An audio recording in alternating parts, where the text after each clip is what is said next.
Let's talk dopamine and how it can make you work way better. You see, dopamine, in addition to all of these functions, is the motivation molecule. It tells your body is, do this action, makes me feel good. It's not pleasure. Therefore, the more dopamine you get from something, the more you want to do it, regardless of actually how much you enjoy doing a certain activity. Alright, cool, but what the fuck do we do with this? Oh, it's simple. First, you have to cut everything that gives you dopamine that isn't earned. These are just obvious bad habits. Scrolling, video games, partying, drugs, all. But here's the key part that people always forget. In the same time you're getting rid of all these bad habits, you have to also get good habits to replace them. Obviously, good habits are things like learning an instrument, fucking drawing, working a side hustle, training, things that are good for you, good for your soul, hanging out with friends. The thing about these things though is that they give you dopamine, but they cost effort. You have to actually arrange a meeting with your friends and have friends in the first place to be a good person to hang out with. You have to actually train in order to have the habit of training. You have to practice drawing to start getting into drawing. When you tie dopamine to work,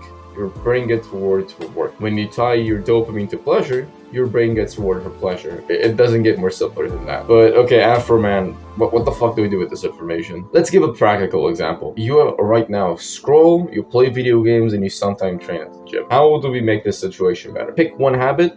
Let's say video games, just cut it out. Done. Then insert a similar good habit into it. Now I'm gonna emphasize similar because I'm gonna make the transition easier. So don't just go full on into fucking video games. Now I fucking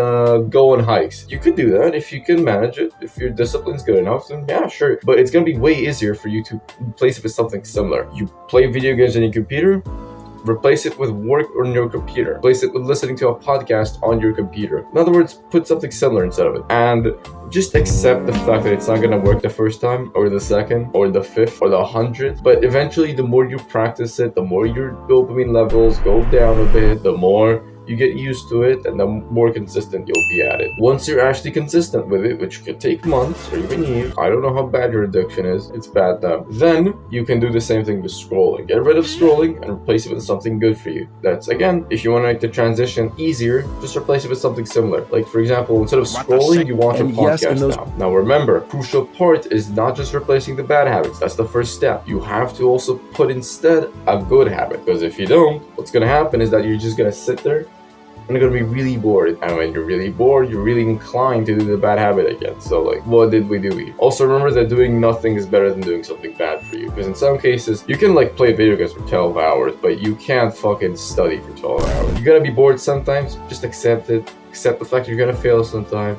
Just let it flow. It's fine. It's not the end of the world. You're gonna have good habits. It's gonna be way easier for you. Here's a quick summary on screen right now of everything I just told you. Oh, and before I go, touch grass, dumbass.